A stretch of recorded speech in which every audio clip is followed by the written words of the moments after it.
much for coming on to my show, man. I really appreciate you coming on and taking time out of your day, this really nice day in San Francisco, to be with me and to talk about a lot of the issues that you've been a part of. And I've been a fan of yours for over a year. I saw one of your YouTube videos you did about the crisis in San Francisco and the homelessness. And first thing I said is, how come this kind of message isn't getting out there more? Like, this should not be the first time I'm hearing about what's going on in different parts of our city. So hearing your story, what you've been through, where you got to where you're at, and now the voice that you're putting out there for the rest of the world to hear has been an inspiration.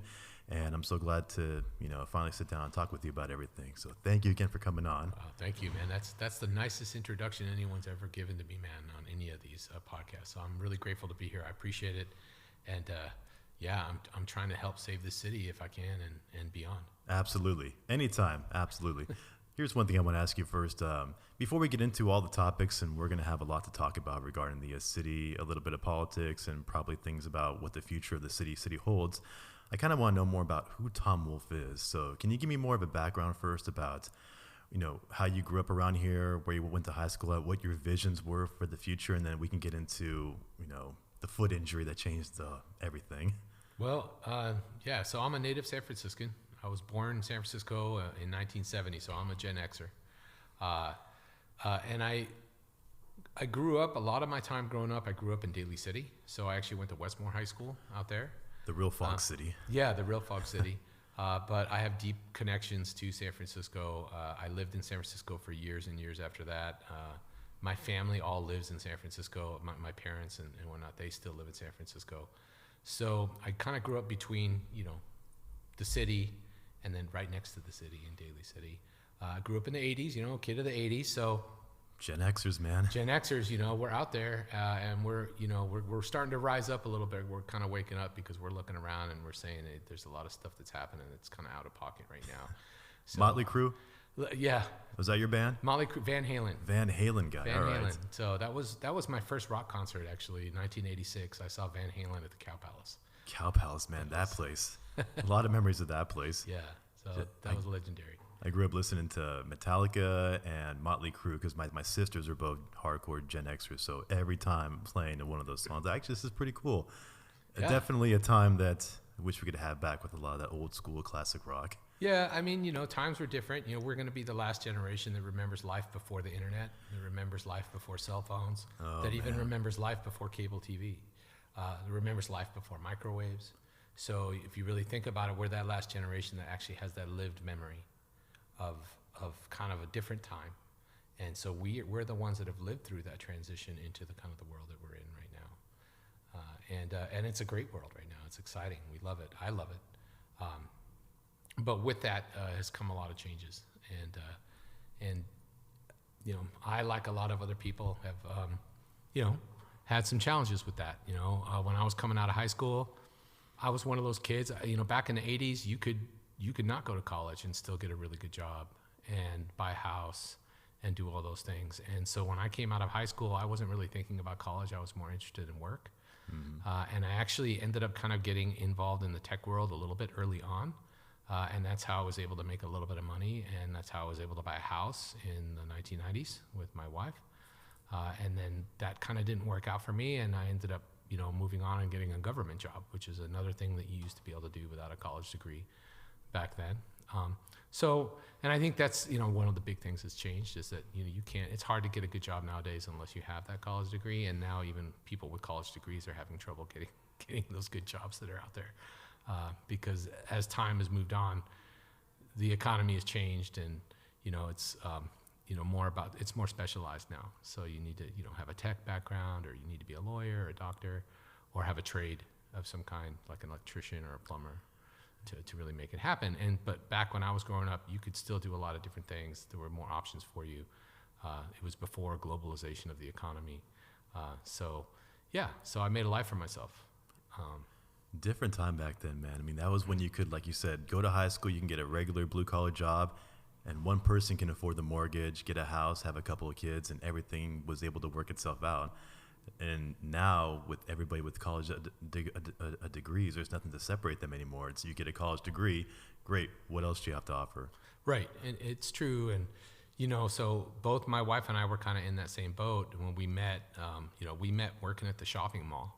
We were both working at the mall at Ceremony. Ceremony Mall. That's how I met my wife. And people meet on Tinder now, and all this social media stuff, right? But I just met her at the mall, and that's how it was.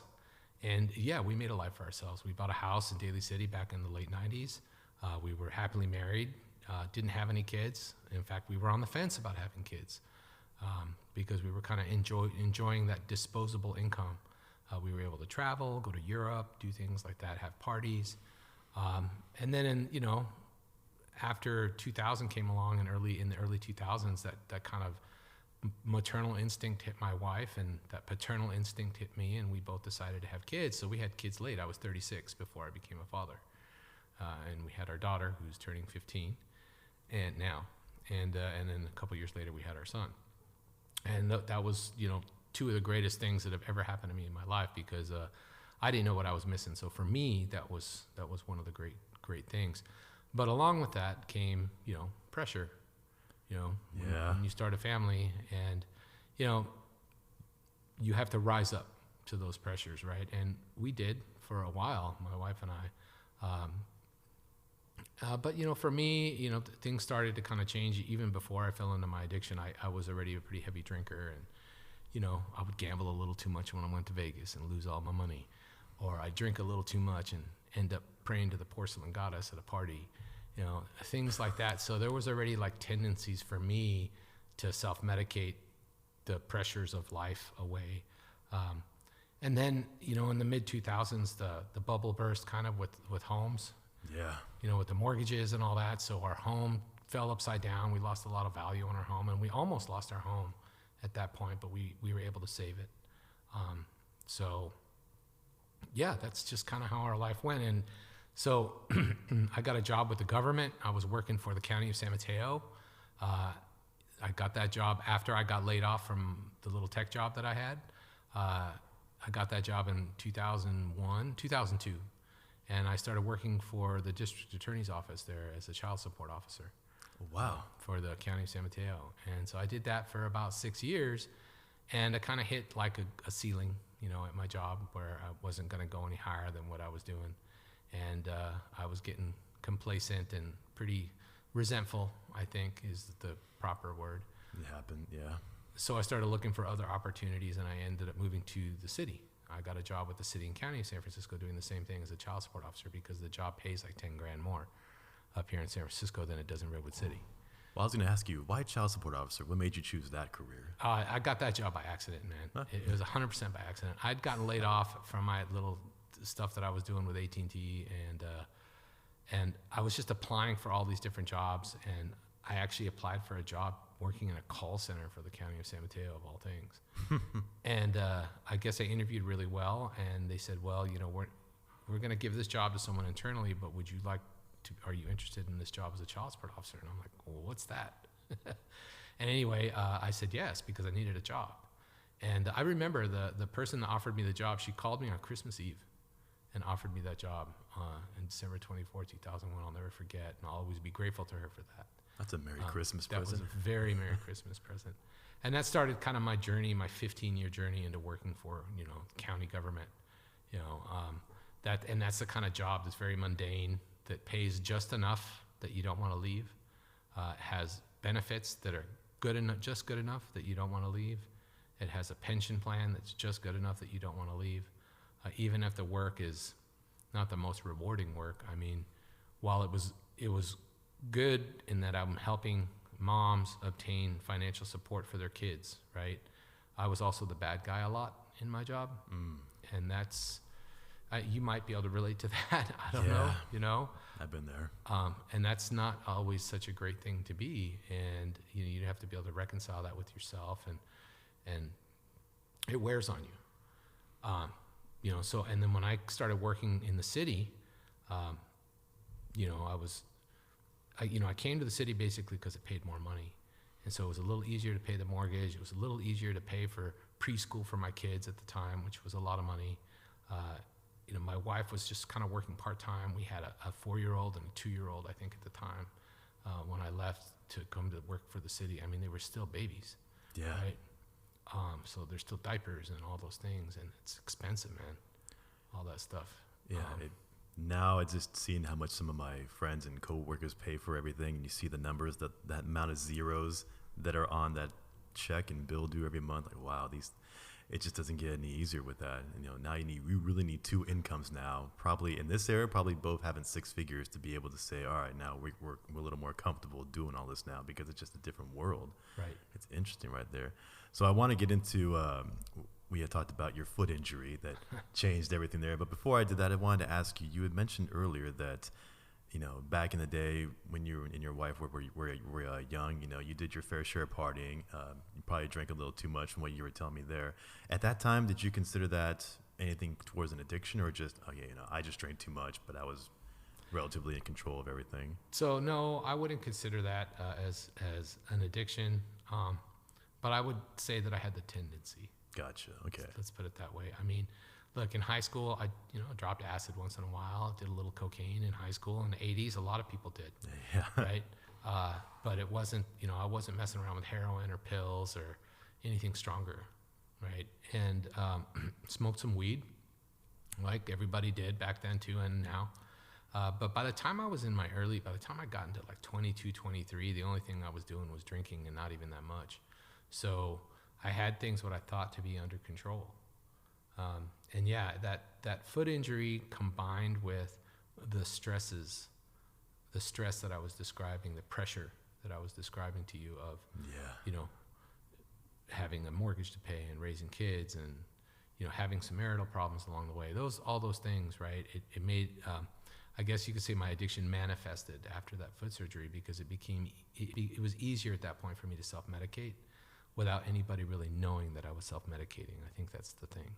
Gotcha. So okay. Popping a couple of pills is, you can't smell the vodka on your breath. There's no vodka because you just popped a couple of pills.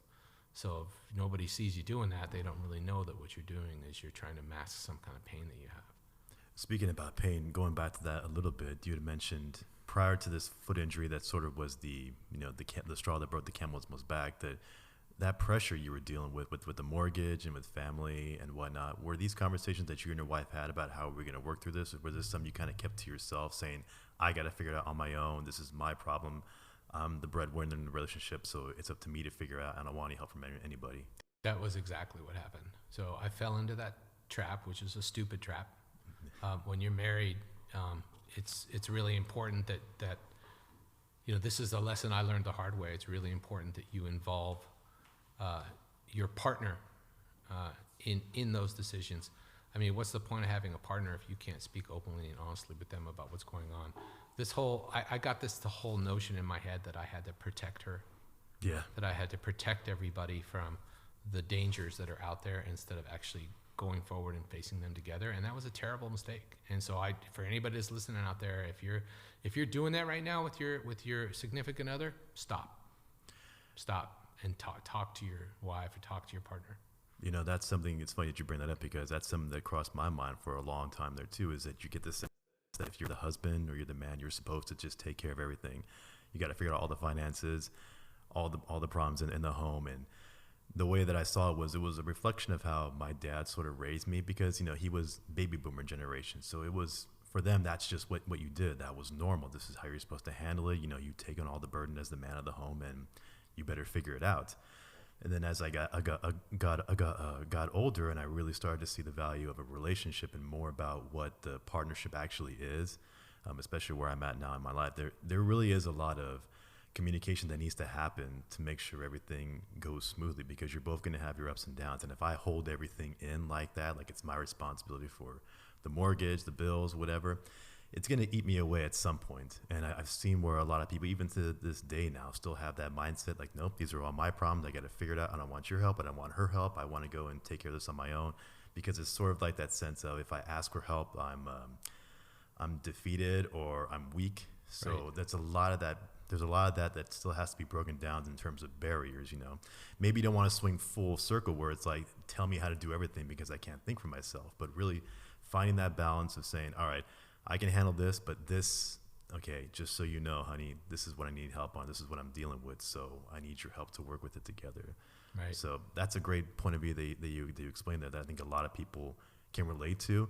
Maybe they don't speak about it as much, but it is something that's real out there, and it kind of leads to the next point. So how did this foot injury happen, and how was that the catalyst to getting you to where you were at? So it wasn't like I spent a lot of my life battling my weight. I was really overweight. I think when my daughter was born, I weighed 310 pounds. So I was really heavy, and that was causing some problems. I also got in a car accident where I had some minor injuries, and one of those was a foot thing, and I never did anything about it. And over time, it started to get worse and worse to the point where I was, walking around with a limp because my foot was bothering me all the time. And so, I went to a podiatrist and, did the x-rays, and they were like, yeah, we need to actually break your foot and reset it and put these pins in your foot and all this stuff. And I just said, well, screw it, let's just do it, because I'm tired of having this nagging, ongoing thing going on all the time. And so I did. In early 2015, I had surgery. They basically reset my foot, they fixed it, and they put 2 titanium screws in my foot that are still there to this day, and sent me home in a boot with a 30-day supply of Oxycontin or oxycodone, 10 milligram oxycodone. And man, that was like, as far as my addiction goes, that was the jackpot. That was Wow. the thing, because I took one and I was like, man, I feel a little loopy. And I'd taken Vicodin before, like you have your wisdom teeth out and they give you Vicodin and all that stuff. But Oxycontin or oxycodone in its pure form is a lot stronger. It's a synthetic opioid, so it's derived from the same chemical formula as heroin, as opium, right? So it not only killed the pain, but I got a little loopy. And so, I kind of rationalized it in my head that, oh, maybe I need to take 2 of these. So I took 2, and I got a little more loopy. And then I took 3, and I'll never forget that. When I hit that 30 milligram dose of oxycodone, it was euphoria. That's the best thing I can describe. So any pressures that we had discussed, marital problems, all that stuff went away, and the pain in my foot went away for about 4 hours each time. So I was in a good place, man. I was like sitting on the couch watching the Giants game with my foot up, high as a kite, and in no pain. It was brilliant, and I wanted to keep, I wanted to maintain that.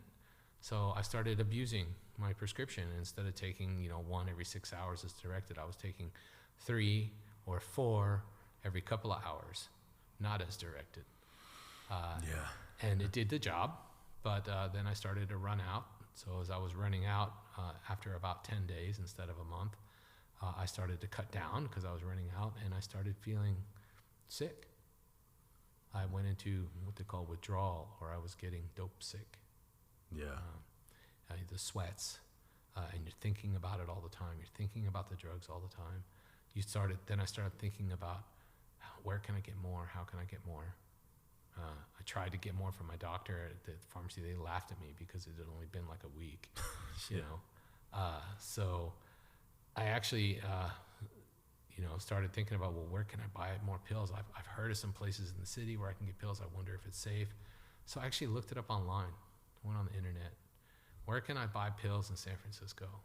And that search took me to YouTube, to a couple of different videos that referenced Pill Hill, which is Golden Gate and Leavenworth here in the Tenderloin.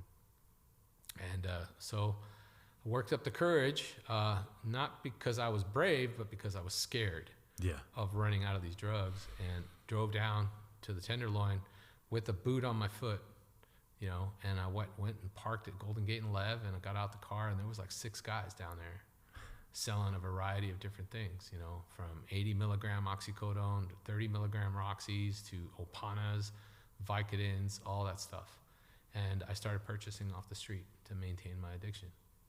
And over the next 2 years, that addiction progressed to the point at my peak, I was taking 560 milligrams a day of oxycodone. From 30 to 560. Yeah, it was supposed to be from 10, right? From 10, that's what you were, wow. That's what I was prescribed, right? Jeez. And from 10, so 3 times a day, 30, to 560, I was taking 80 milligram oxycodone tablets a day.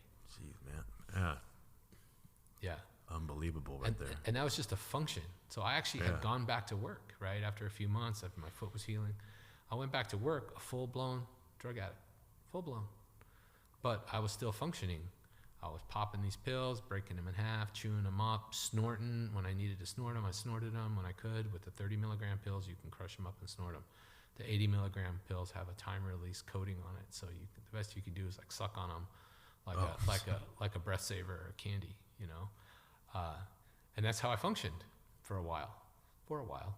And nobody saw it at work. You were that good about keeping it under wraps, and they were like, "Hey, the work's getting done." So. Yeah, I mean, you know, I worked for the government, man. So a lot of people are falling asleep at their desk after lunch. So. Oh, that's a whole nother conversation.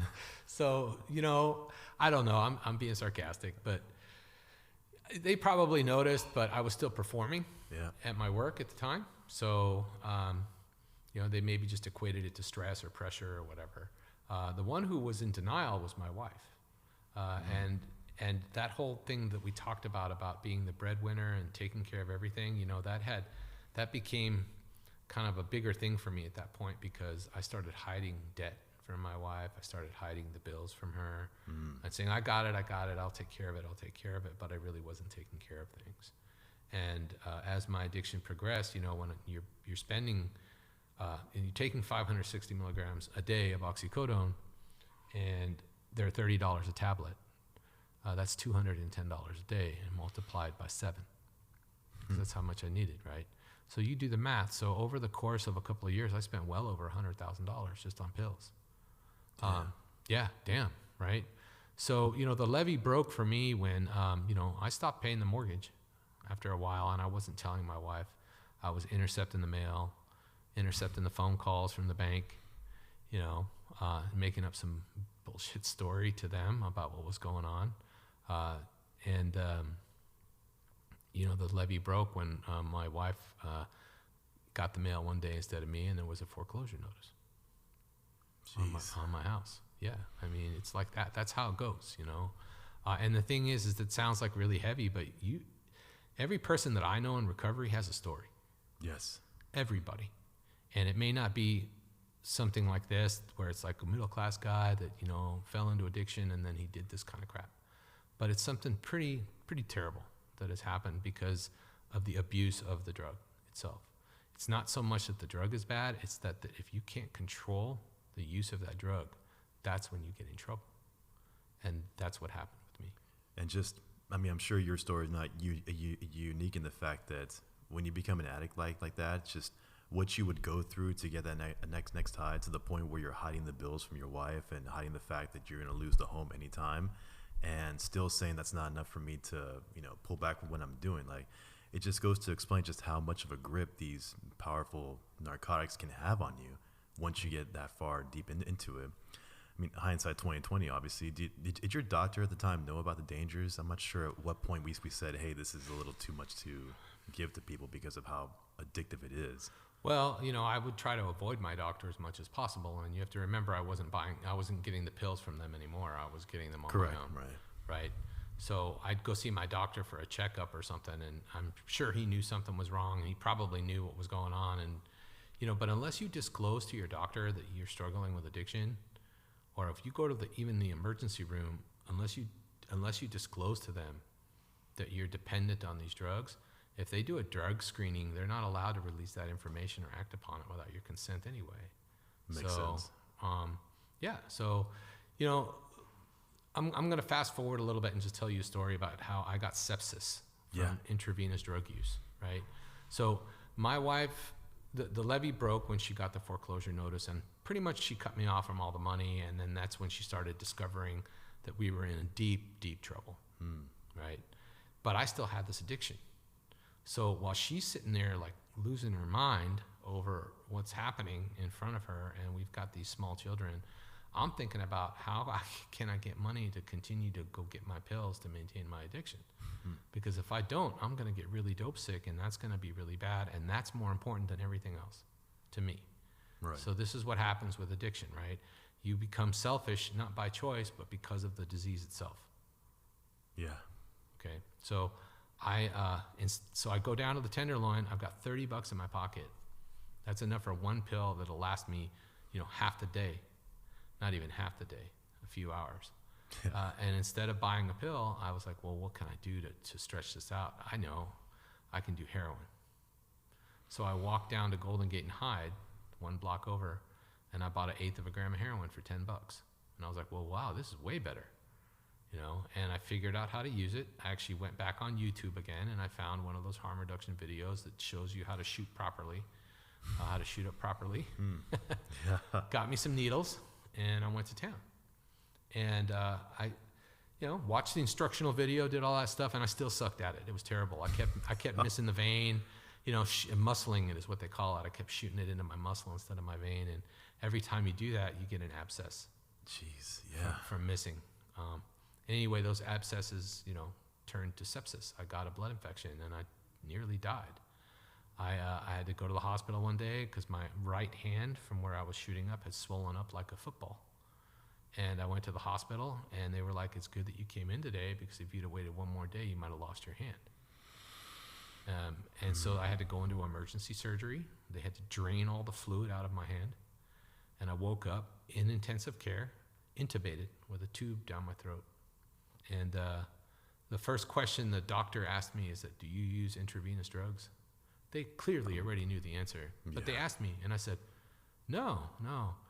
All these abscesses, I got bit by a spider and it got infected. I mean, I made up some bullshit, ridiculous story, that at the time I thought was okay, but it was the most obviously ridiculous thing ever. And but because I didn't disclose to them that I was an intravenous drug user, they had me on a drip of hydromorphone in the hospital for the pain. So I'm sitting there with sepsis caused by intravenous drug use, now on an IV drip of an even stronger opioid for the pain, high as a kite, actually sitting there thinking to myself, wow, this isn't so bad because I got my drugs. That's what addiction does to you. That's the kind of way it makes you rationalize all the way down to something that you would maybe think is completely insane. But to me, and to so many people struggling with addiction, that's completely normal. And I think that's the thing that I want to communicate out to people that don't understand addiction, and they look at it as a moral failing. It's like, man, if I wasn't addicted to these drugs, I would have never done any of this stuff. Yeah. But the drugs itself hijack your basic survival instincts in your mind, and they make you rationalize these things. And then you do all these terrible things, which you still have to be accountable for. Yep. So. That's just incredible how one day away from losing your hand pretty much, and you're right there at the point where it's like, okay, if I say the right answer, I can get some help. And it's like, no, I'm going to say what I had to say, because I know if I say this thing, I'm going to get that methadone, and then I have my fix for right now. That's right. And just how much those drugs just take over your mindset about just to get the next high. Like, I'm not worried about the bill, I'm not worried about anything, just how to get the next high. Not even, thinking about, like, at this point, what's your wife and what are your wife and children doing at this point when you're like, hey, I'm just still. They're hanging by a thread. That's what they're doing. I don't know how else to say it. Like, they're hanging by a thread. My wife's trying to figure out how to keep our home so that her and our kids don't become homeless. Yeah. My kids are little. They don't understand why their dad is in the hospital with a tube down his throat with a mask on his face. I remember my son at the time, I think he was 6, and he said, why does dad look like Batman? Because I'm lying in a hospital bed with a mask over my face with a tube down my throat. That was really hard for me to hear that. And you think that would have been enough. Yeah. Like you were saying, you think. But it wasn't. So when I got home from the hospital, I just called my dealer, or I went back down to the Tenderloin and got some more heroin, and I started smoking it on foil instead, which you see so many people out here doing now with fentanyl. Yes. They smoke it with foil and straws. So that's what I did, because that avoided the whole intravenous stuff, and I was still able to maintain my addiction.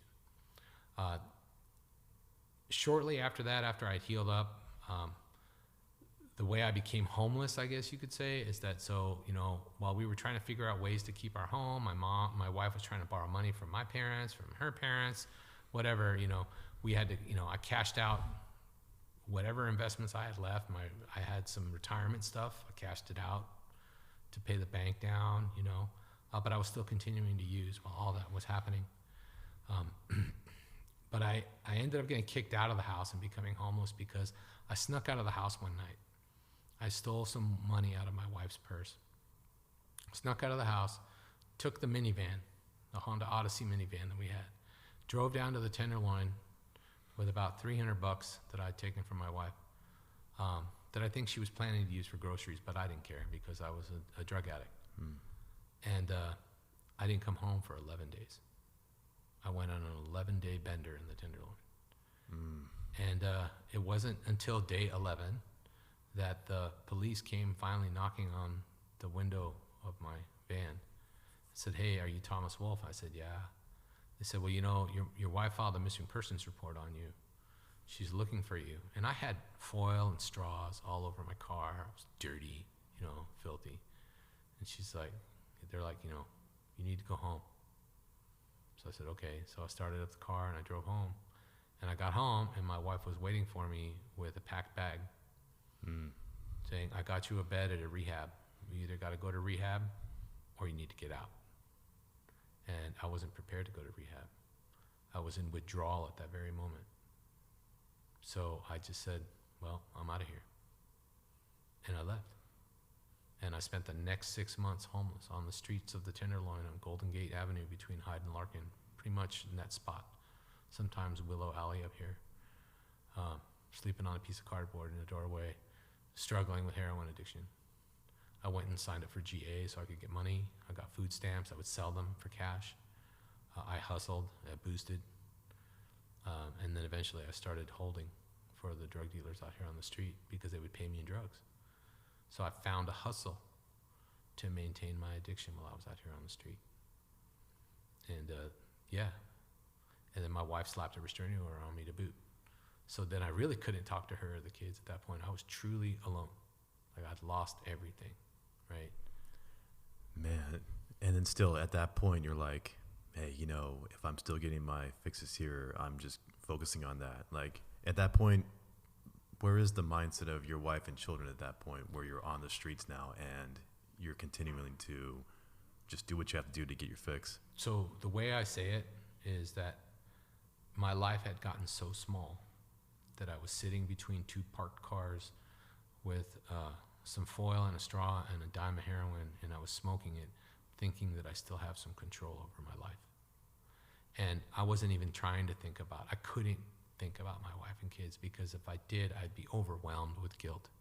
So I had to just medicate, man, self-medicate the pain away, just get as high as I could, as often as I could, all the time to help keep that pain, that guilt, that shame at bay, right? Just to kind of hold it back. Because it wasn't even about getting high anymore, man. It was about stopping the dope sickness from happening. It was to medicate the pain away of knowing, all the stuff that I had done, everything that I had put my family through. And it's, it's not easy to talk about, but it needs to be talked about because there's 20 million people in this country in recovery right now from either alcoholism or addiction. And, a lot of us go to meetings in basements of churches and stuff, and we sit there and we tell each other our stories. And that's for us to hear, but it should be for everybody to hear so that they know the things that we've gone through, yet now through finding recovery, we're able to get some of those things that we lost back. Sometimes all of those things back. And going through what you went through and your wife was right there waiting for you and the kids. What was the catalyst at the very end where you said, okay, this is what it's taking me now to say, okay, now I need to go and get help?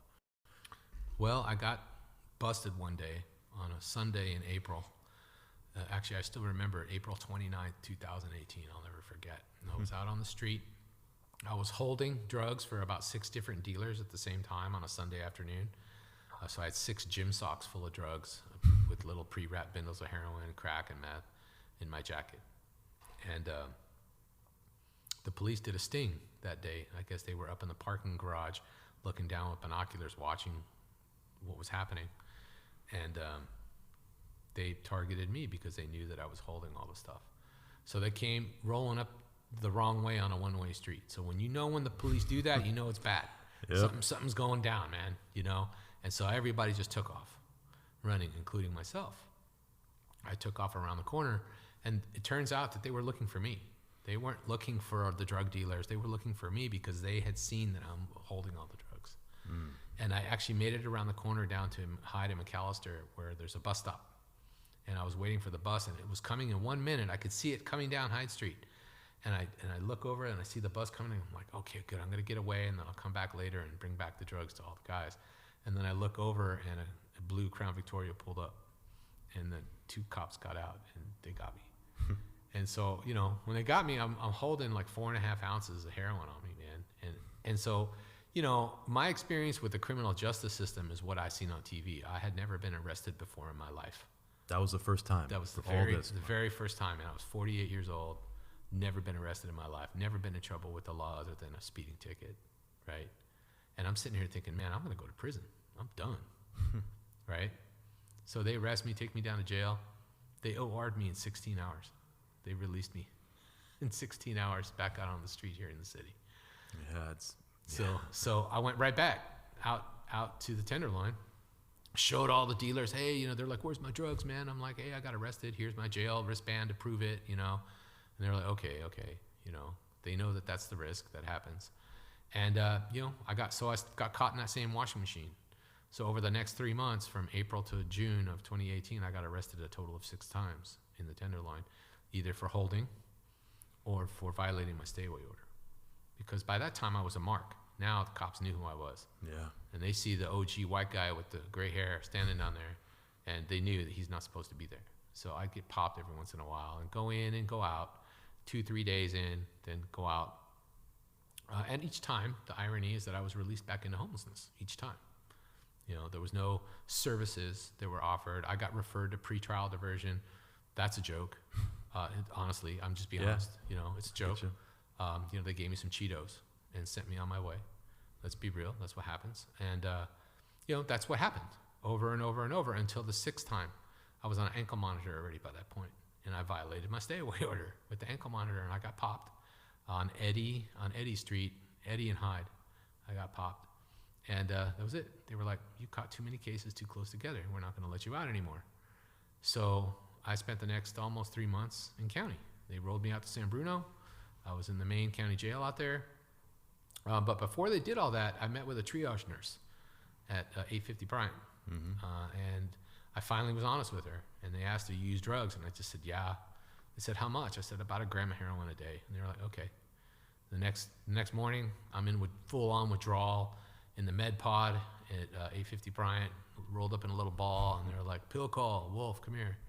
And they gave me some Suboxone, which is buprenorphine, which is an opioid inhibitor. It's a new drug that's part of medically assisted treatment that blocks the opioid withdrawals in your system and stops the physical withdrawals. So, but you have to be in full withdrawal first for it to work. So they gave me these 2 pills, I let them melt under my tongue, and within 2 minutes I was sitting up and I felt fine. It was like a miracle. Wow. Yeah, it actually really works, and it's something that I support that we need more of. Different than Narcan, right? It is. Narcan will bring you back if you've overdosed and are dying. Right. Right. That's an opioid reversal drug. This is an inhibitor. It blocks your pain receptors in your brain from wanting more. So it stops the dope sickness, basically. Right. So they did that. They gave that to me for 5 days in county to help me kick the physical withdrawals. Then I sat in county for a couple more months, and picked up the phone one day, and I called my brother, who I hadn't talked to in a year, who we were estranged because I had, you know, borrowed some money from him for my drugs and never paid him back. That would make you know, sense. like I did to so many other people. Right. And I said, hey, man, I need help. I said, I'm in county jail. He goes, well, man, we all know where you are. We know you're in jail. He's like, look, I'm going to make a few phone calls, but I think I can get you in a bed in the rehab in the city at the Salvation Army ARC out on Valencia and Cesar Chavez Street out there. He said, if I can get you a bed, I'll bail you out. But you got to agree to go. And I said, okay, I'm ready. I mean, I was 48. So now when you talk about the catalyst, right? So now I'm sitting in county, right? Living off of commissary eating top ramen and oatmeal cookies, right? And I can't talk to my wife. I can't talk to my kids. I have no money. I have no job. I don't even know if the house has been foreclosed on yet or not, right? Because I have no contact with them. And I'm completely alone. Nobody will help me. I'm done, right? That's when I said I've had enough. When I truly lost all control of everything. That's what it took for me. That was my rock bottom. And that's when I said, okay, I'm ready. And so the next day, he got me a bed. He bailed me out, took me down there and dropped me off. And I spent the next 6 months in an inpatient drug rehab here in San Francisco. And that's where I found recovery. And that's where I started to rebuild my life. And that was, I went in there on sometime in August of 2018, late August, almost September, right around Labor Day, actually, right around there. I went into rehab. And I spent 6 months and changed my life for the better. For the better, yeah. And it's great to see where you've come from now. That was only, 2.5 years ago or so? A little over 3 years ago, yeah. And 2 years, 2+ years ago, not even 3 years. And nothing since then. No inklings to say, try and go back out to Larkin and hide. Nothing at all whatsoever. It's completely, for the most part, the triggers that would have gotten you into it in the beginning just aren't there anymore. Right. Well, yes, and we should talk about that. So I consider my sobriety date the day after I went into jail. June 24, 2018 is the last time was the first day that I didn't use any drugs. Okay, that I didn't use heroin, I didn't use fentanyl, I didn't use crack or meth or alcohol. And I've been completely abstinent from all illicit drugs ever since then. The only thing I do now is drink some coffee, and I occasionally hit a Juul vape for some nicotine, because I used to smoke like a chimney like most people do in rehab. You got to have something, man, when you're in rehab, right? So anyway, it changed my life. So, going to an inpatient rehab was critical because, one, it ended my homelessness, and that's the thing that people don't think about enough. Out here in San Francisco and in California and really in the United States, the prevailing narrative around homelessness is that it's just a housing issue. Mm-hmm. And I'm here to tell you that it's not just a housing issue. It is a housing issue plus an untreated addiction and mental illness problem, right? That's really what it is. And then people will come back and say, well, if you just house somebody, then that gives them the foundation to go and get all those voluntary services that are available to them. So the way the question I would pose to you is that, knowing now the story that I've just told you about me, if I was out there on the street and you said, hey, Tom, we're going to give you an apartment and I'm a full-blown heroin addict, you think I'm going to go to rehab, like voluntary rehab at that point, because you just gave me an apartment? Or do you think I'm going to be like, I got my own spot to party and I'm going to get high all the time and probably end up dead? I think that if someone were to give you the keys to an apartment saying free of charge, here you go, and you're a full-blown addict, we're just waiting a couple of weeks before we get that call that someone went to go check on you and you've been dead for a couple of days in there, because we weren't, in that case right there, we weren't addressing the actual problem. We just said, here's a set of keys, there's your home, one person off the street, check the box off, we'll go to the next one, without actually realizing, why is this specific person on the streets, and what are they going through right now that we need to work with them to address first, which I think is something that gets lost in translation a lot. So you were on the streets, what you would say, about a year? 6 months. 6 months or so. So in that time, just from your experience with San Francisco, the Tenderloin specifically, what percentage would you say of the people going through a mental health or drug crisis are related specifically to people who maybe were in your similar shoes? Like they had a good thing going and then they fell off the map and they sort of, now here's where they're at now. That's a great question, the way you asked it, because there's kind of two types of situations often with people experiencing homelessness, right? Mm-hmm. One, it's people that were maybe born into a tough situation where they're coming from an abusive household. Maybe they were abused as a child. Maybe there's domestic violence or drug use, whatever, that may have a broken home that could have perpetuated a pathway that led into different things that eventually led to homelessness. Maybe the criminal justice system, maybe it's drugs, whatever, socioeconomics, all that stuff. Then there are people like me that were just going along in life, and then they experienced a significant emotional event that caused them to spiral down. So I don't know what the percentages are. It's probably 80-20 the first way. 80% somebody started off in a really bad situation from a very young age, and that's why they're on the street. And then there's probably 20-25% of people that were like me that had something going on that spiraled into addiction and eventually into homelessness. It's hard to say, though. That could be wrong, because there's so many different things that cause homelessness, right? Yes. But the issue that we're facing now is that if you walk out onto the street and you just walk around and you see all the homeless and all the open drug scenes, I want to be clear, that's what they are, right? Not homeless encampments.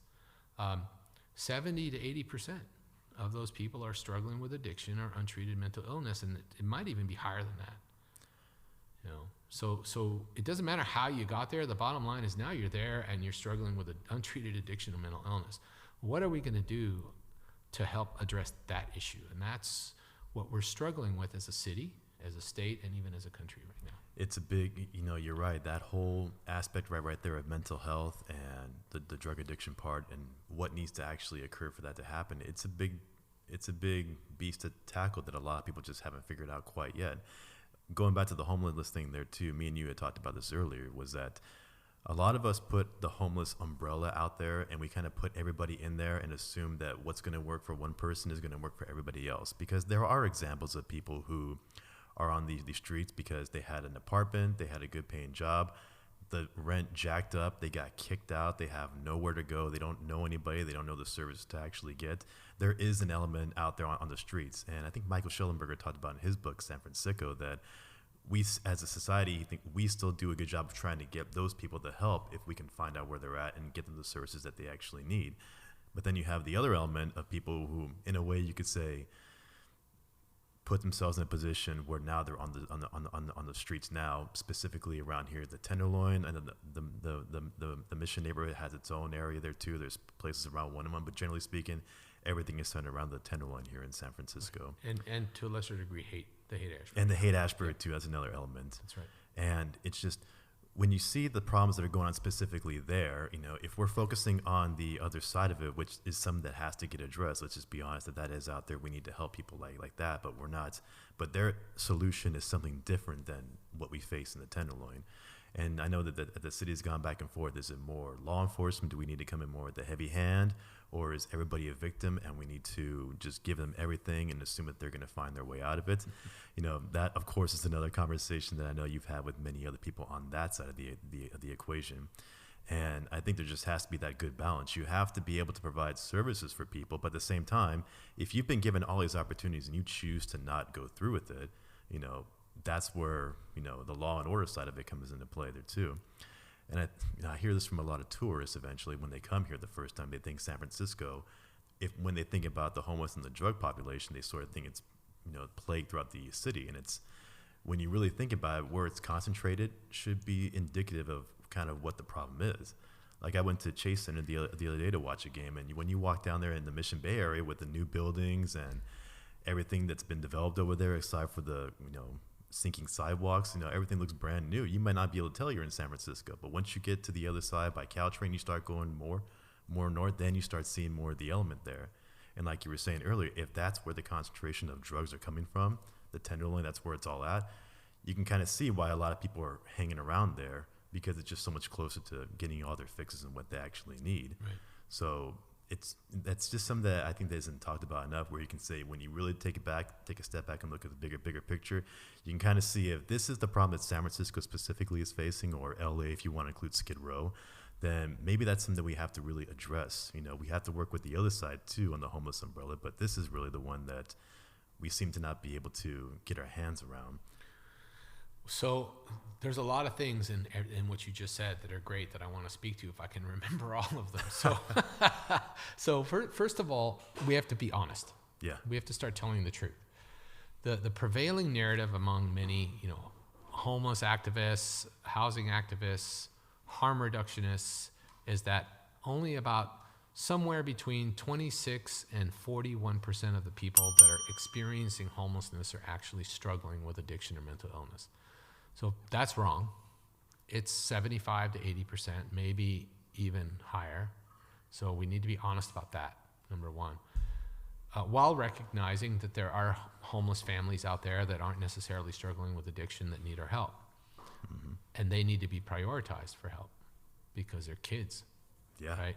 So, but in order to get to that population, you need to address the folks that are the most visible, which are the folks that are out here running around in meth-induced psychosis, that are knotted out on fentanyl all the time, that you see bent over at the waist, that are the ones defecating on the street, that are the ones living in tents, harassing people walking by, not because they're mean people, but because they're desperate and they're sick with addiction. And I think that's the thing. It's like, you know, addiction has a lot of negative consequences.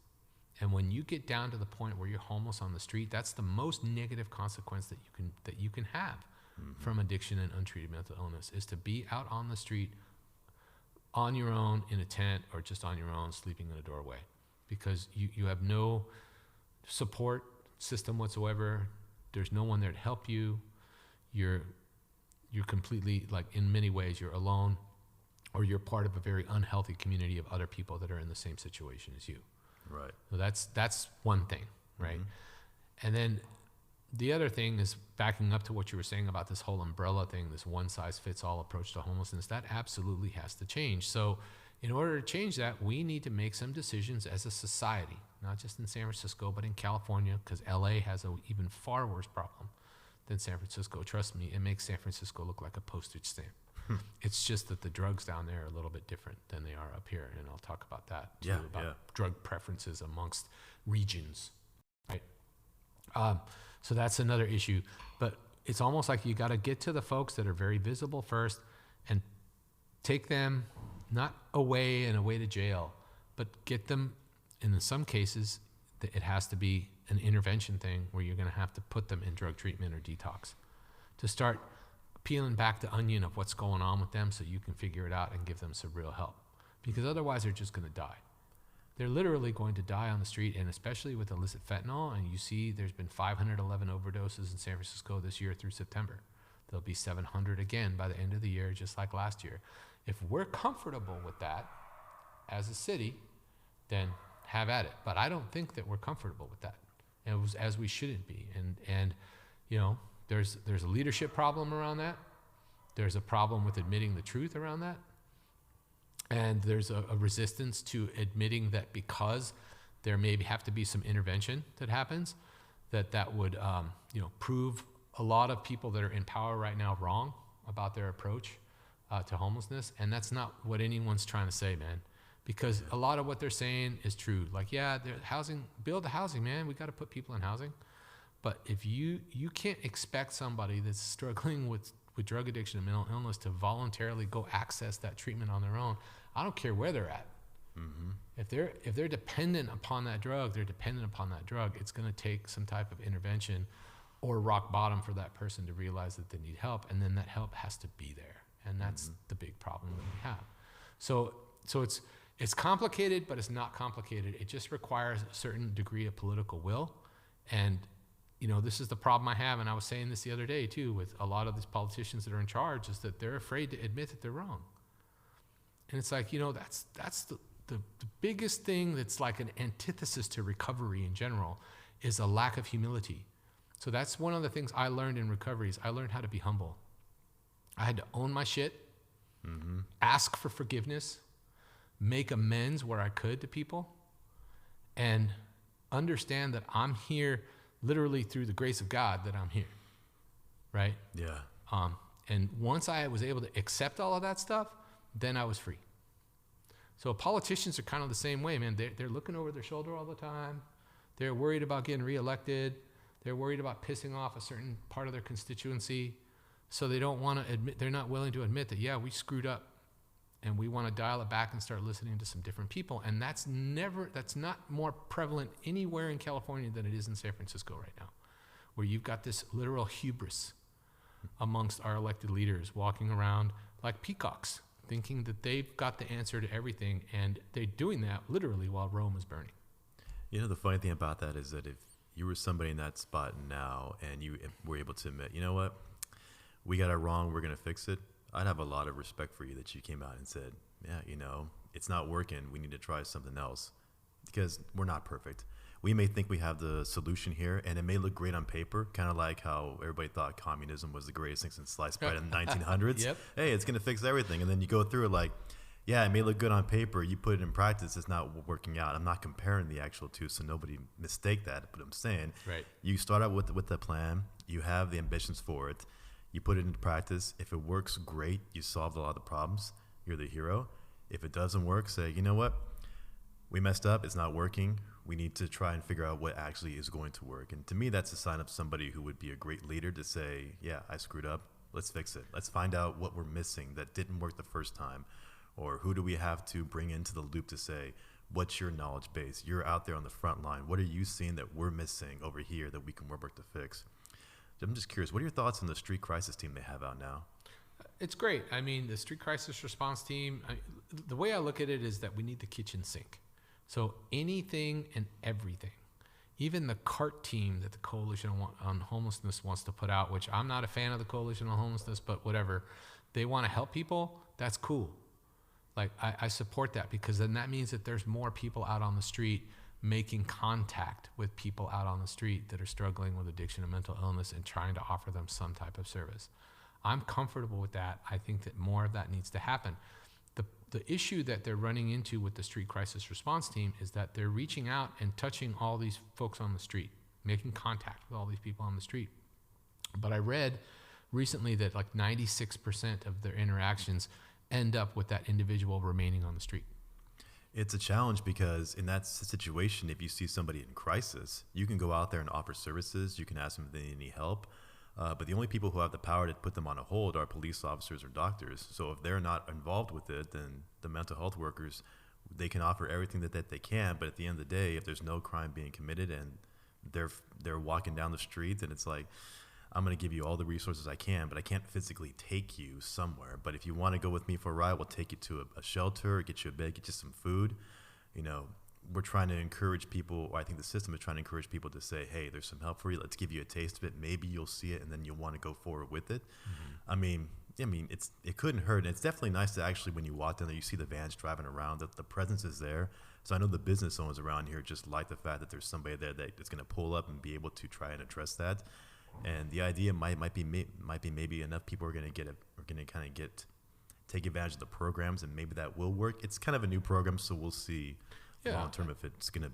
I mean, look, part of reaching people on the street also is to build trust with them, you know, because it's not against the law to be a drug addict, and it's not against the law to be homeless.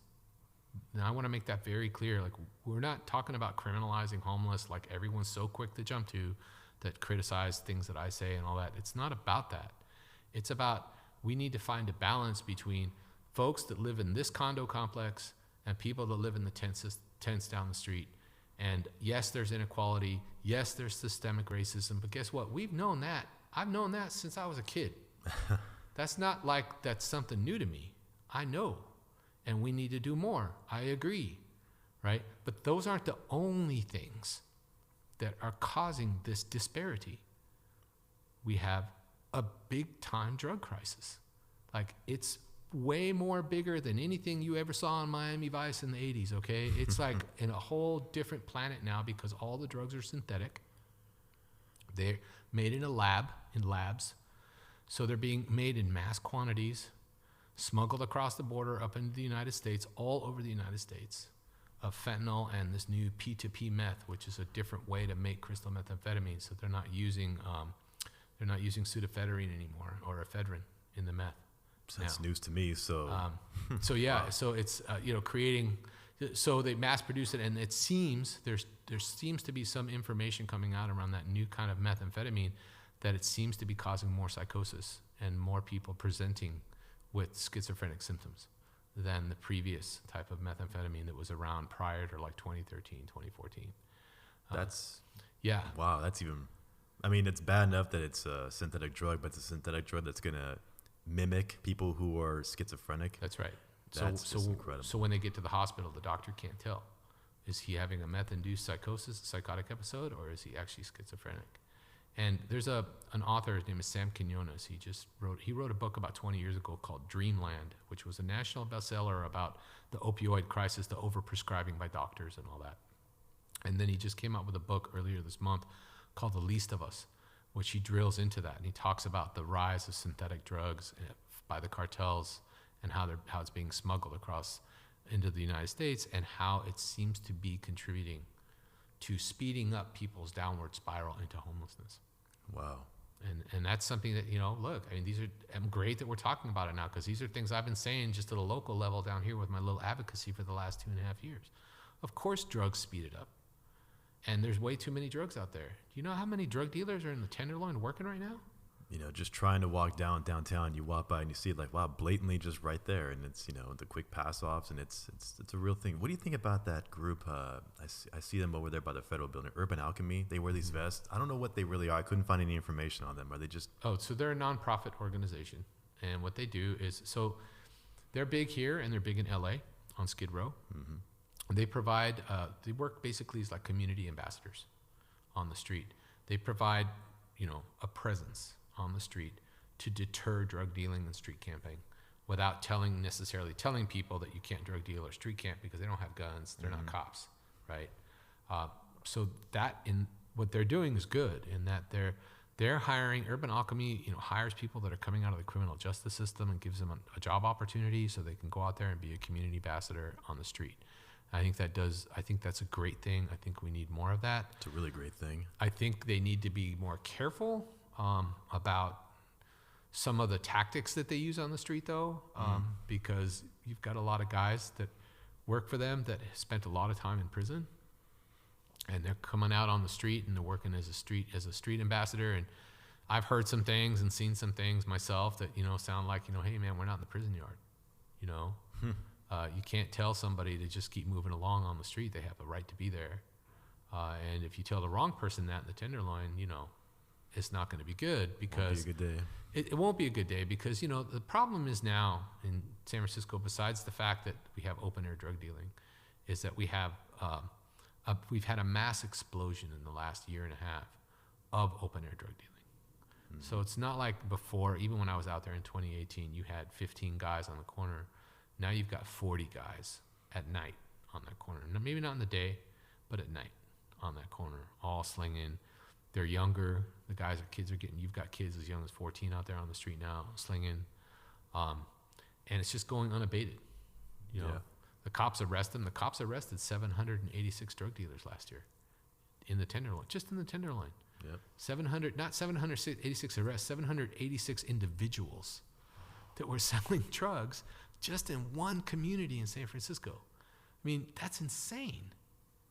I mean, where else? It's not like that in New York. It's not like that in Chicago. It's not. What is it? Tenderloin, about a quarter square mile. It's something very small. Yeah, it's like all concentrated in that area. It's all concentrated, and now it's spilling out. It's over, in the Mission now, and up into Haight and all that stuff. So they can't contain it anymore. So it's spreading. But yeah, mainly it's concentrated there, and it's the largest open air drug market in America. It just is. And, they pulled 40 kilos of fentanyl off the street last year. I mean, it's just, again, in that one neighborhood, 80 pounds of fent in one neighborhood. And you wonder why we had 712 overdose deaths last year. Unbelievable. And those kilos that they took off were only a fraction of probably what's really out there. That's the scary part. Probably like 1%. Because not of even that. How fentanyl is made and how just it's exploding on the streets, and it's very deadly. And I'm sure that there are people out there on the streets telling the people who are using out there, like, dude, you understand this isn't like your old school heroin, whatever. You don't know what's in this. You don't know how much of this fentanyl, where it's made at, what it's laced with. There's just, and I'm sure there's people out there that know, but because you were speaking about earlier about the addiction thing, it's like, just to get that next high, that's all I'm really focused on. And it is a tragedy out there. But going forward, I'm trying to think. I've noticed a lot of one of the narratives that people bring up a lot, and I don't know how true it is or not, but was that a lot of the influx of the homelessness, mostly within the drug-infested areas, are people who were coming from outside the city. So I noticed that there were some people from within the neighboring counties, but a lot of the public perception might be they're coming from different states and they're being bused here. I don't know how true that is. What's your experience with what you've seen out there? So my experience is that San Francisco is a regional magnet, in that you have people coming from surrounding counties, but you have people coming from Northern California, you have people coming from the Central Valley, from like Fresno. I knew a lot of guys out there that were like from Yuba City and places like that, Mendocino, that would come down. But I also knew people out there that were from Pennsylvania, from Chicago, from Nevada, from Georgia. So, they were transient, from Minnesota. So was it really like someone gave them a bus ticket and said, go to San Francisco, or they just found their way here because they heard on the street, hey, that's the place where you want to go to? Both. Or maybe some of them came here because the weather's better. They wanted to escape the cold. They had, someone gave them a bus ticket, or they were able to scrounge up enough money to buy a bus ticket. It doesn't take a lot to buy a bus ticket. So, when you're homeless, it's not like you don't have resources at your disposal. You just don't have enough resources at your disposal. That's true, yeah. And that's the thing. So you can get general assistance. You can get general relief. You can get food stamps. You can get Medi-Cal. All those things while being homeless. All you have to do is know where to go to get them. Yeah. From the city. They're all available to you. You can also get clean drug paraphernalia. You can get a free tent. So you can get all these things. And I'm not saying those are bad. I'm just saying those things are available. And so if you know how to access them. But how do you access drug treatment in San Francisco? That's really what I wanted to kind of segue to for me, is that how do you access drug treatment in San Francisco? When I was homeless on the street, I didn't know how to access drug treatment. Well, let's try and dissect that one, because you would think that if the Tenderloin is showing this is where this is all happening, that should be the first place where we're putting the clinics, the outreach people. But is that not the case? Well, they have, what the irony about the Tenderloin is that the Tenderloin is ground zero for the drug crisis, ground zero for permanent supportive housing, ground zero for the homeless, and ground zero for drug dealing, all in the same place. So you have a methadone clinic on Turk Street, and when you walk out of that methadone clinic, to the left, you have 30 drug dealers on the corner of Turk and Larkin, and to the right, you have 15 drug dealers on Turk and Hyde. So here you are trying to stay in recovery. Like, you've made that leap, at least to methadone from heroin or fentanyl, and you're trying to stay clean. And you go get your dose at the clinic, and you walk out of that clinic, and there's 30 drug dealers on either side of you. How in the hell are you ever going to stay clean in that environment? Let's just be honest. How are you going to stay clean? The answer is you don't. You end up double dipping oftentimes. Now, there's some people that do, and I commend them. Like, look, there's a lot of different versions of clean, but the bottom line is that you're not committing a lot of self-harm to yourself anymore. So that's where, like, the harm reduction folks and I line up, in that I'm all for reducing harm, and I'm all for keeping people alive in the hopes that they discover and find recovery. But that should be the end goal, is recovery, not just maintaining your addiction and trying to function within your addiction by just using less fentanyl or using less heroin. There's no such thing. Gotcha. You're not going to be able to do that, right? But the thing is that there's no technology, high or low, out there on the street to tell people where they can access treatment. There's no easy pathway to access drug treatment. In San Francisco, if you walk in off the street to the Department of Public Health and you say, I want to go to drug treatment, if you're lucky, within a day or two, you can get a bed if you're lucky. But on average, it takes 8 to 50 days. 8 to 50 days to get a bed.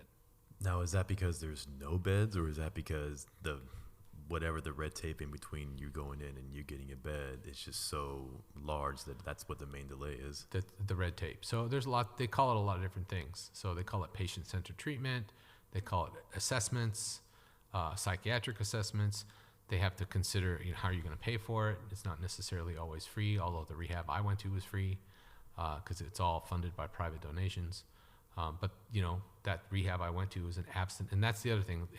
The rehab I went to is an abstinence-based rehab, but in order to contract with the city and county of San Francisco and get money from them to run your program, you have to run a harm reduction program instead of an abstinence program. You can't.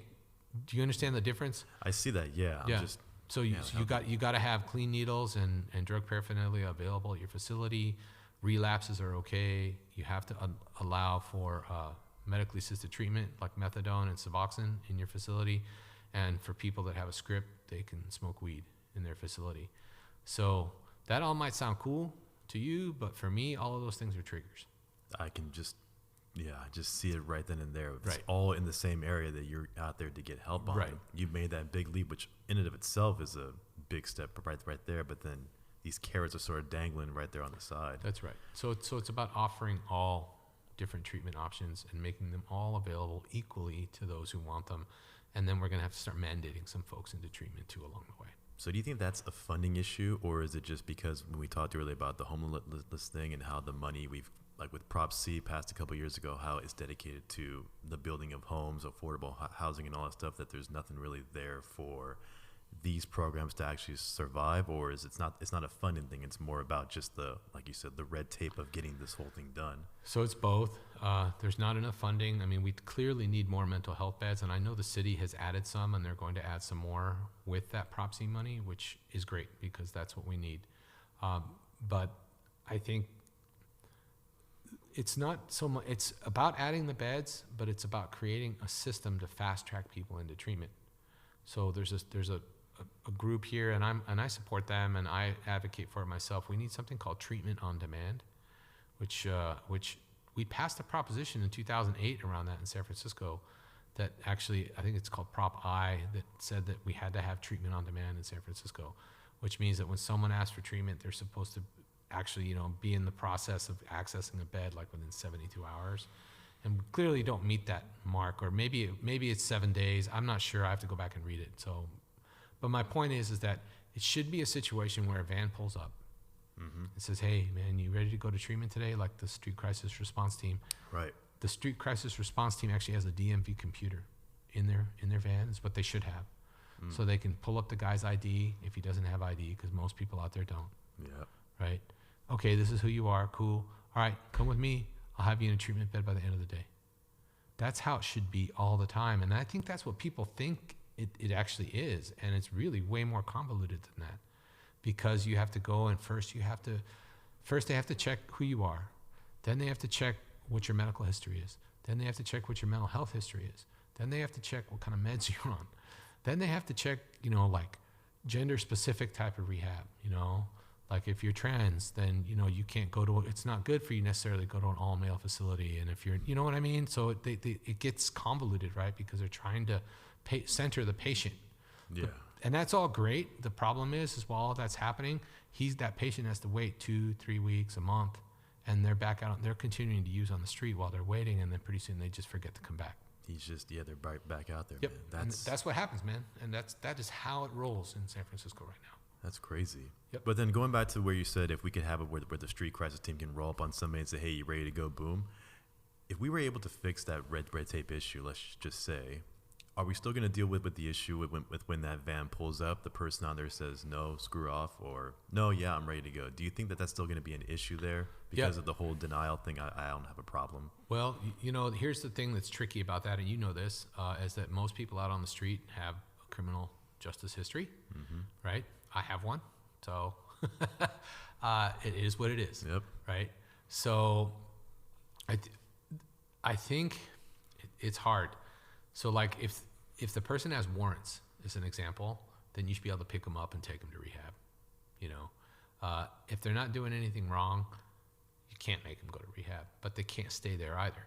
Mm-hmm. So then we should start thinking about things like right to shelter ordinances like they have in New York City, where we actually have build enough shelter beds out for the population to support the whole population that's homeless in San Francisco, and then compel them to use it. I was going to ask you about that. I'm glad you brought that up. A lot of the pushback that I've heard about shelters is that people don't want to go to shelters because of the environment that's there, that it's not conducive to getting them the help that they actually need. I don't know. I've never seen a shelter. I don't know if that's the case, but that's a lot of the pushback that I hear, that it's not about the shelters. It's about how do I get into, like you said, the programs there. Do you see that the pushback about the shelters being accurate? Yeah, and it depends on who you talk to. So first of all, like the shelter system in New York, who's running it, they're corrupt. They just got busted in a corruption investigation. Well, that's separate. So if we're just talking about shelters themselves, the problem with shelters is that there's rules. Number one, like no drugs. You can't bring all your belongings. You usually can't bring your pet. Sometimes you can. Yeah. Right? Those are big factors.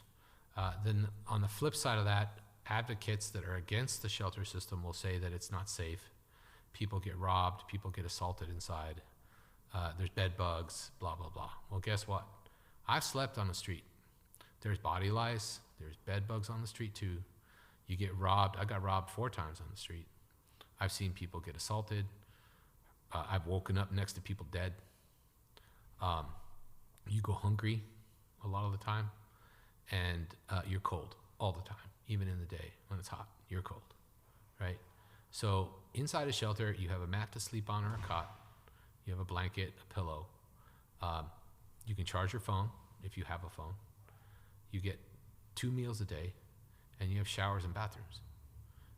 So yeah, it's not great, but I promise you, it's better than being on the street. And people that are homeless on the street, look, I stayed in a shelter when I was homeless for a couple of days. I lasted 2 days because it was too far away from my drugs.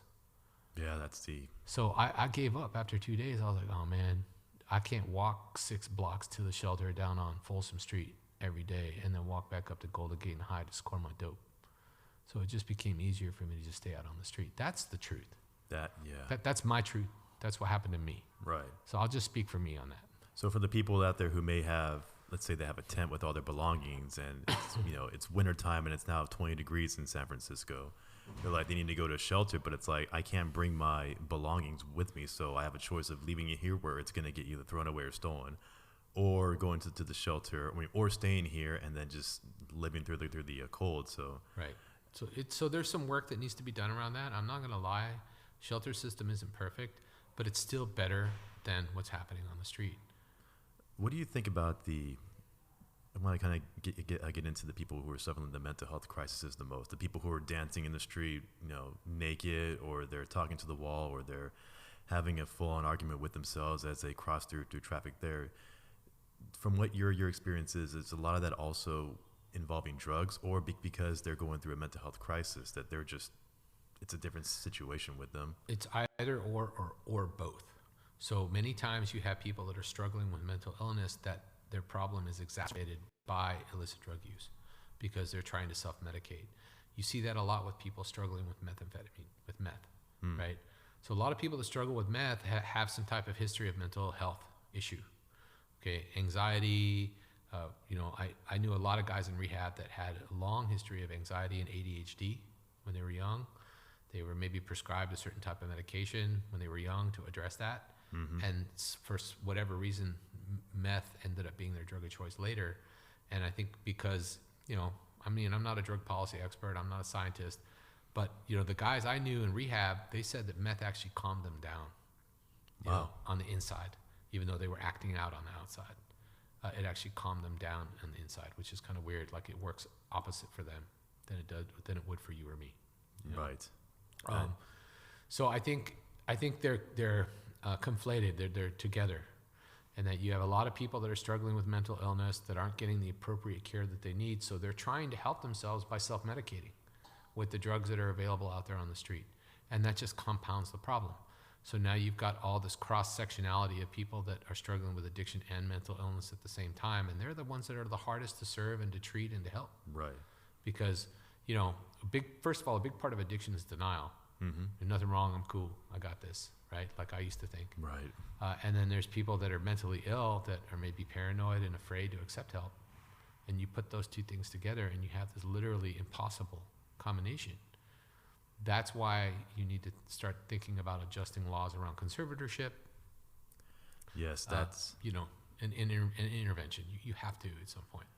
You're right, the conservatorship laws here, it's like moving heaven and earth to get that to happen. And I mean, there's definitely good cause for it because you're essentially taking away somebody's rights by putting him into that. So I get that there's a lengthy process in order to make that happen. I mean, there were people that I've dealt with in the past that, we've had to see him go almost a couple of years and had to document all these incidences before the county's like, all right, now we have enough to put them into conservatorship and get them the help they actually need. It was so much work, so much time invested into one person to get that to happen. So times that by how many people are on the streets here going through the same thing. So it's a big beast to tackle on that one, but you're right. It's something that needs to be addressed in some way to see, okay, what can we change about this to streamline the process while not violating anybody's civil rights or constitutional rights, because that's also important. The second that we cross that line, then it gets dangerous. Where do you stop at that point? Agreed.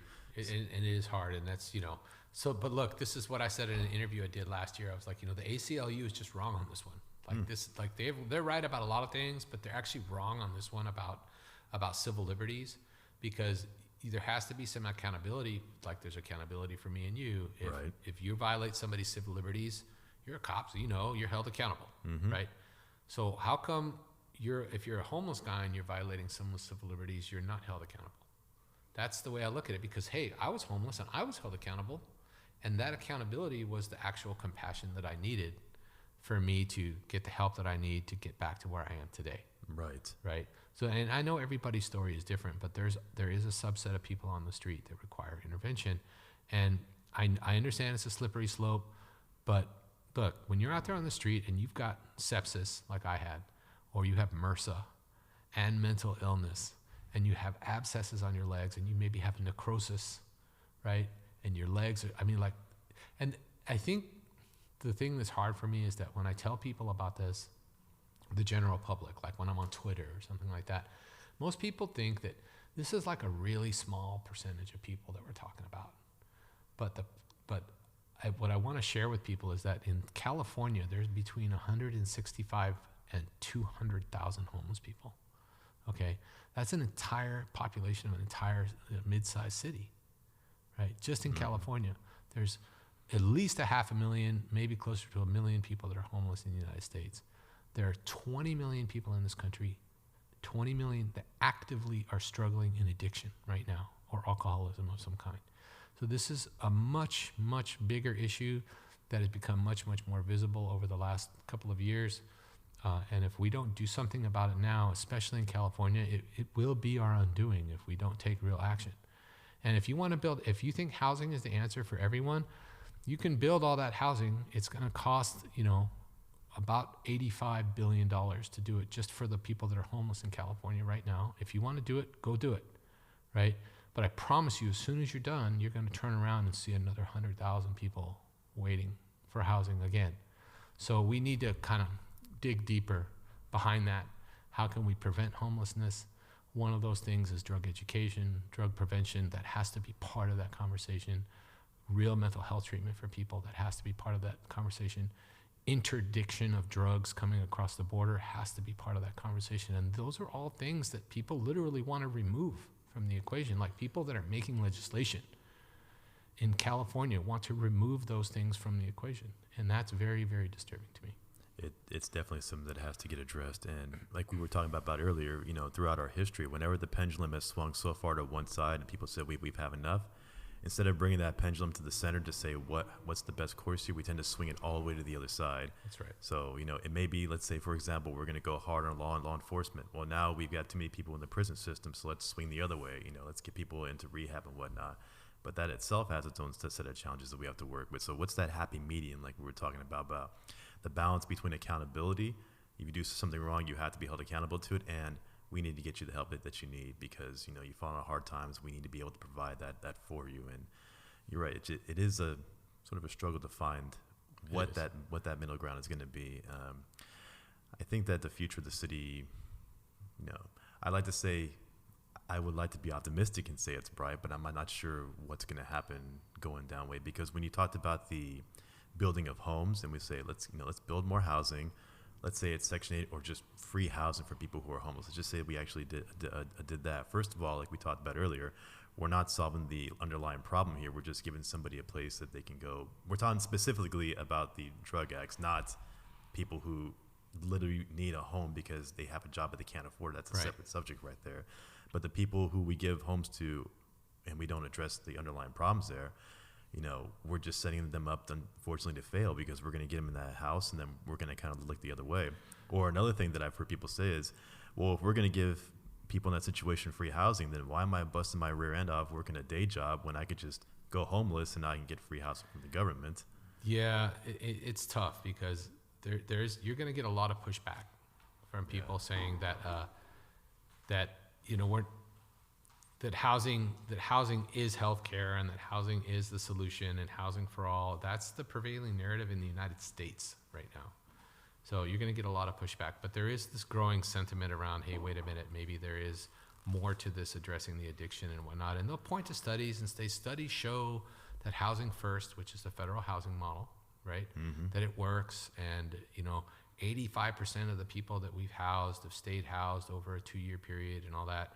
But when it's funny, when you drill deeper into those studies, the average life expectancy has not changed for the individuals in housing. The fatality rate's the same. Their interactions with police, whether housed or not, are still the same. The addiction rates in those facilities are still the same. The untreated mental illness has gone down a little bit, but it's close. So really, yes. So we're putting them in a box and we're putting them out of sight. But how are we really helping them if we're doing that? By making the services voluntary, because that's what they always talk about. You hear that term, housing with services, in the housing world, and you get into my world, you're going to hear that a lot. Housing with services. But if the services are voluntary, how are their services? If you're not required to access those services as part of your condition of housing, then how is it really services, man? How are we really helping them? It kind of goes back to human nature. We kind of don't want to admit it, but if you kind of leave the leash out there and let people get away with certain things, people just tend to take more. Oh, I can get away with this. Oh, I can get away with that. I don't need to do this if I can get that. That's what's happening in the city right now with crime. It's it's exactly what's happening. A big challenge with that. I mean, I mean, on the other side, what I will say, and I want to make sure that people understand about the housing crisis, especially here, they're right about one major thing is that the cost of owning a home anywhere in the Bay Area is just ridiculous. I mean, you're talking about $2 million for a home like in San Bruno out in the avenues. It was built in 1950 and it has nothing done to it, but yet because of where it's at, $1.52 million. You take that same home and you put it to Topeka, Kansas, it's worth $100,000, if that. So I mean, there definitely is some to be said about just the cost of actually being able to afford a home around here. And then if all this tech money just continues to be pumped in here, jacking the prices up of everything, we're kind of pushing out, a lot of what the Bay Area had been built on. So I definitely see like the arguments with that side of it, but there is that balance of how do we make affordable housing for people who work here, who lived here all their lives and want to stay here, provide housing for people that might need it, but then also saying, okay, if you're on the streets, if you're addicted, if you need mental health services, we need to make sure that you're accessing that, because that's the only way you're going to be able to enjoy this housing and be able to take the next step to improve your life. You always hear the stories about people saying, hey, I was on the streets, I got that home, and my life turned around, which I'm sure that they're actually correct, but it's like they also had to work for that. They may have gotten that roof over their head, but now it's like, I got to get a job. I got to stay clean, otherwise this can all go away and I'm back to square one. Right. Or like in your example there, saying I have a family, I got to do it for them. Like there's that piece there that says I have something to fight for, to keep on going. And I've noticed that with some of the younger people. I mean, I haven't talked to a lot of them on the streets, but I kind of get the vibe that a lot of the younger people on the streets who are using and whatnot, it's kind of like, have they been like shunned out from their families? Do they have nothing to aim for? Do they have no future to think of? So this is just sort of like the outlet that they have. Like, what else am I going to do with my life? Do you kind of get that vibe out there with people? I think there's a growing, like a whole new generation of people on the street. I noticed that when I was in Venice Beach. I went down to Venice Beach earlier this year, and because they have a huge homeless issue in Venice. Yeah. And a lot of the population are young, like skater type guys, young folks. They've come down from like Portland. They're not from there. Some are from there, but most are from up north. And it's that kind of sentiment. They're 19, 20 years old, and they're kind of like, F it. I'm just going to do this. And it's kind of weird. And everything that you just said, you're not wrong. I mean, home prices are ridiculous here. And this is what I talked about earlier about the economy's become more specialized, right? Mm-hmm. So if you don't have that skill set, you're getting left behind. So you can't do what I did in the 80s and 90s. Yeah. Which is get a job, and make some money and buy a house and stuff like that. That's kind of like gone by the wayside now, unless you're a tech bro, or you're like a cop, or you're a lawyer or a doctor or something specialized, or you get into a trade. And I think we need to focus more on that, like encouraging people to go get an apprenticeship to be a plumber or an electrician. There's a shortage of those guys right now anyway. Mm-hmm. The other thing is the wages haven't kept up, right? With home prices and rent prices and all that stuff.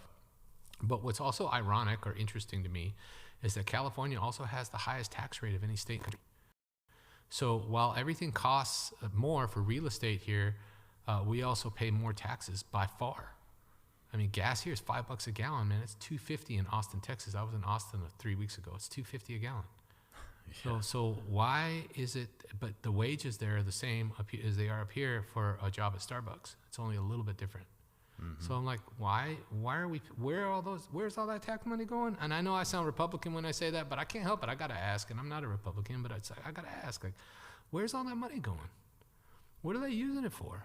Where did they get? They got $12 billion to spend on homelessness over the next 2 fiscal years in California. Man, and that's because the feds gave it to them, and they have a big budget surplus this year in California and all that stuff. Are they lowering taxes to have people keep more of their money? No, they're not. They're actually raising gas tax for roads and streets and stuff that we're already paying a $2 tax on overall on our gas. I mean, things like that people don't even think about, right? Yeah. They blame Prop 13, which they should, but there's a lot of other factors too. I think there's a lot of money that's misspent. I think it's meant to be spent for good things, and it's not being spent the right way. The amount of money they spend on homelessness and the way they spend it by contracting out to nonprofits with no financial oversight, I think is a huge problem. Things like that nobody really knows about unless you're like a policy wonk and you're involved in California politics deeply and you see all that stuff happening.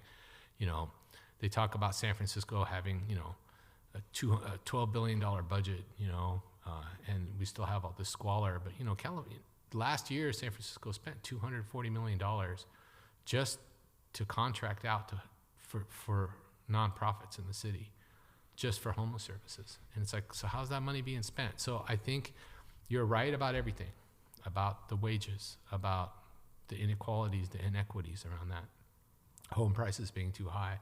But I think there also needs to be more oversight and accountability with what money we do have that we're paying in taxes to the government is being spent in this state specifically, because the state says we're the richest state in the country, in the nation. We're a nation state. That's what Newsom said. He called California a nation state.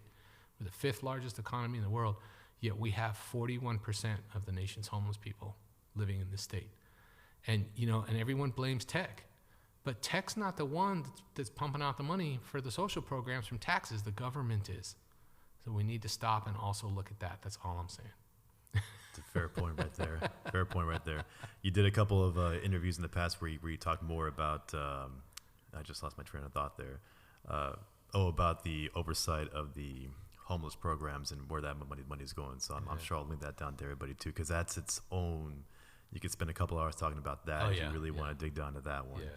But man, this has been a great conversation, Tom. I learned a lot about what's actually going on behind the scenes with how everything is working. I mean, I've already known from my end that the problem is so complicated. It's not just a one simple fix that's going to solve everything, especially in this city with the moving parts. It's but the first thing we all have to do is kind of just accept here's our challenges with various different aspects of the homeless population, because like we said before, there are people on the street who just can't afford. They have a job and they can't afford anything. They don't know where to go to get affordable housing.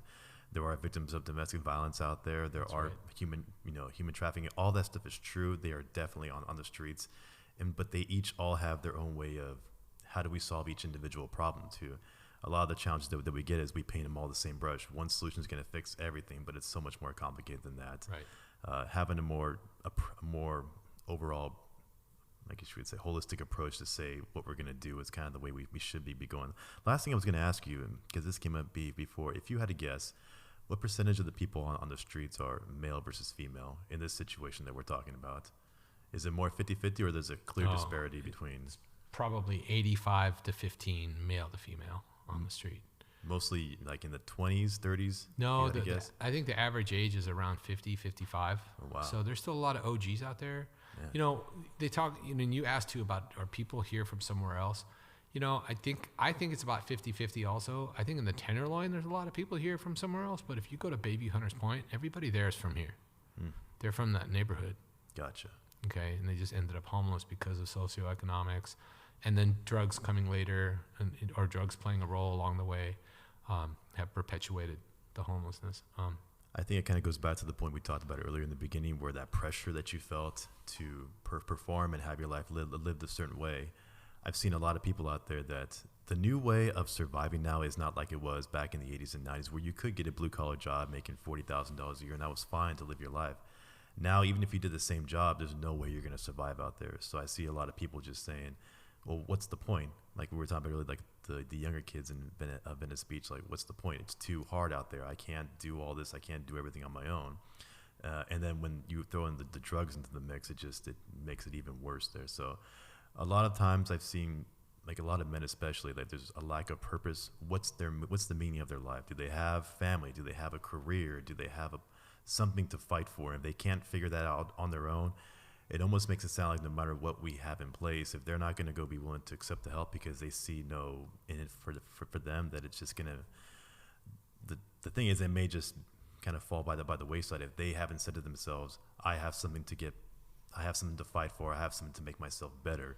My family, my job, a career I have, improving other people's lives. Like, I'm sure even though the jobs don't even pay well, a lot of the people who are recovering addicts, they go out there and they help other people in addiction. There's that sense of purpose that you get, that I'm, making a difference in somebody's life. I'm not doing this for the money. I'm not doing this for the fame. I'm doing this because I'm making a difference in another human being's life. And Right.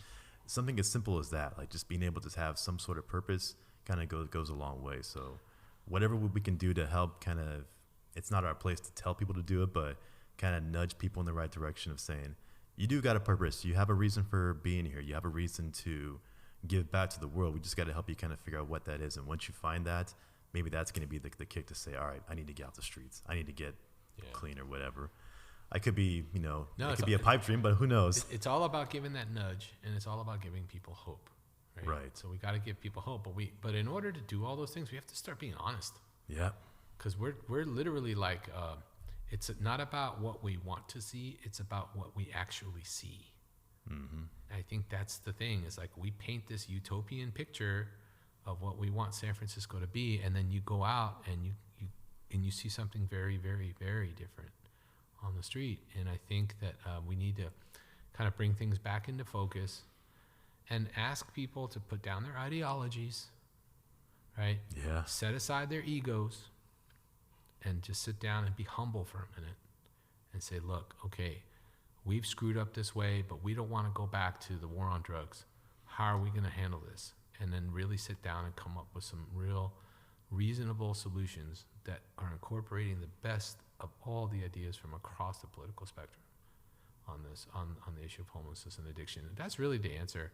They kind of found that in Europe, to be honest. I mean, Shellenberger, in his book, San Francisco, he talks about how they broke up the open drug scenes in Amsterdam and Zurich in Switzerland, by a combination of the Department of Public Health and the cops working together. Mm-hmm. That's like, dude, the cops and the Department of Public Health in San Francisco are like, miles apart right now. They barely even talk to each other. They have a terrible relationship, right? And then on top of that, the cops and the DA's office have also a terrible relationship. So it's about relationships. Yeah. You have to repair some of these relationships and bring people together, because that's really the solution, is all these different programs that cost tremendous amounts of money to operate, millions and billions of dollars a year, right? Mm-hmm. Need to start working together. And until they do, San Francisco's not going to see better days like we're hoping for. That's a big challenge there too. I know, I forget if it was you or Shellenberger that talked about the pushback they get from Finland, talking about how, hey, it works in Finland, why can't you figure it out there? It's like, well, first of all, Finland's a fraction of the size of the U.S. They pay almost 60% of their income in taxes.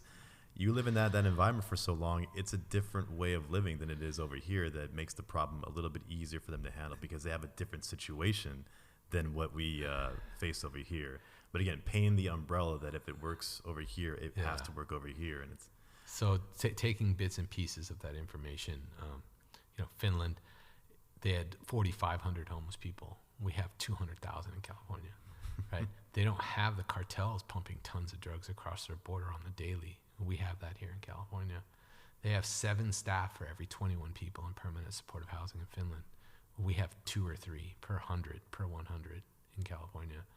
I mean, that most of their permanent supportive housing is run by the Salvation Army, which, they promote abstinence. They're not forcing you to be abstinent, but they promote a clean and sober environment because they're a faith-based organization, right? None of that happens here. Salvation Army has just a few of their own properties that they operate on their own, and they're kind of shunned by the government of San Francisco because, again, they take a different approach to recovery and I'm not saying one way or another is better. I'm just saying that this is what happens. So it's like, it's really comparing, like, not even apples. It's like comparing Legos to apples. It's so different. Yeah. So definitely something to be said there. And I think the biggest thing I'd like for people to take away from this kind of episode is nobody's saying what the right answer is or, what, everybody has to follow this way or else. It's more about getting more information out there. The more people, and like I said, most people, especially in San Francisco, they're going about their lives normally. As long as they come home and the family's fed and they get to relax at home, a lot of people just don't get involved as much with the politics because for some people they just don't have the time or the interest, or they kind of get the perception that it's all a big mess. So I'd rather not get involved with it. Or I'm listening to certain media outlets and it's all gloom and doom over here, or I listen to the other side and it's all roses and whatever, and I don't know what to believe. But having a conversation like this, just getting more information out there, it's like you be the judge, you decide what's better for what society is, but at least you have more information to go on. Maybe we sort of clarified some of the questions that some people had. If we didn't, oh well, but there's more information out there. That's all we can actually ask for, and then maybe just that little thing will be the kick to say, all right, now we need to get, maybe the regular citizens will be more involved with the city hall meetings and being more vocal about what's being said around their neighborhoods, as opposed to assuming that the local representative is going to know, because maybe they won't know. But another way to get people involved, which is how most of these things are going to change, is when everybody gets involved. When the guy who lives at, Upper Pack Heights can get involved and say, I need to be a part of my community as a city, as opposed to just writing a check and hoping that it gets taken care of. That's going to be the straw that might say, okay, now we're going to come together as a city and work together to solve the problem. Right. But great conversation, Tom. Where can they find you at? Because you have a lot of places that you have a lot of information. Yeah, so, the crux of my advocacy right now is on Twitter. So you can find me on Twitter. I'm at TWolfRecovery. So look for me on Twitter. I also have my own website that has a link to that too. www.tomwolf.org. I'm also available for speaking engagements. You can reach me through my website. I'd love to come and speak to your community or your organization about homelessness, addiction, and solutions, real solutions. So that's where I'm at.